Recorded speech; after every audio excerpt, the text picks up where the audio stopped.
Fire વિભાગ પાસે સ્ટાફની અછત, ભાવનગરમાં ફાયર વિભાગની જ હાલત દયનીય હોવાનો ખુલાસો.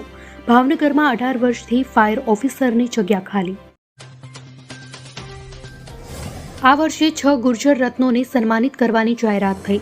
2015માં પદ્મશ્રી, 2024માં પદ્મભૂષણથી સન્માનિત ડોક્ટર તેજસ પટેલ, શાહબુદ્દીન રાઠોડ વિશે ડોક્ટર ત્રિવેદીએ પીએચડી કર્યું છે. કર્તવ્ય પથ પર ગુજરાતના ટેબ્લો જમાવ્યું આકર્ષણ.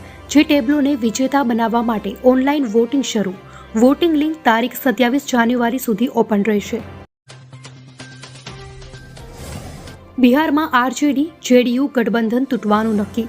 સીએમ નીતિશ કુમાર રાજ્યપાલને મળવા રાજભવન પહોંચ્યા. રાજીનામું આપી શકે. રવિવારે ભાજપ સાથે મળીને બનાવશે સરકાર. 7મી વાર લેશે શપથ. રાજ્યમાં ઠંડીના પ્રમાણમાં વધારો. 7 શહેરમાં 12 ડિગ્રીથી નીચું તાપમાન નોંધાયું. નલિયા 8.2 ડિગ્રી સાથે રાજ્યમાં સૌથી ઠંડુ શહેર. 5 હસ્તીઓને પદ્મ વિભૂષણ અપાશે. 17ને પદ્મભૂષણ અને 110ને પદ્મશ્રી આપવાની જાહેરાત કરાઈ. અભિનેતા મિથુન ચક્રવર્તીને પદ્મભૂષણ અપાશે. રાજકોટ એમ્સ દ્વારા ઇમરજન્સી દવાની ડિલિવરીનું સફળ ટ્રાયલ. સરપદરથી ઘોડાપીપર આરોગ્ય કેન્દ્રમાં દવાઓ મોકલાઈ. કનેક્ટિવિટી ન હોય તેવા વિસ્તારમાં ડ્રોન દ્વારા દવાની ડિલિવરી થઈ શકશે. સંતોષ કુમાર સુમને બિહારની રાજનીતિને લઈ આપ્યા સંકેત. બિહાર સરકાર 1-2 દિવસમાં પડી શકે છે.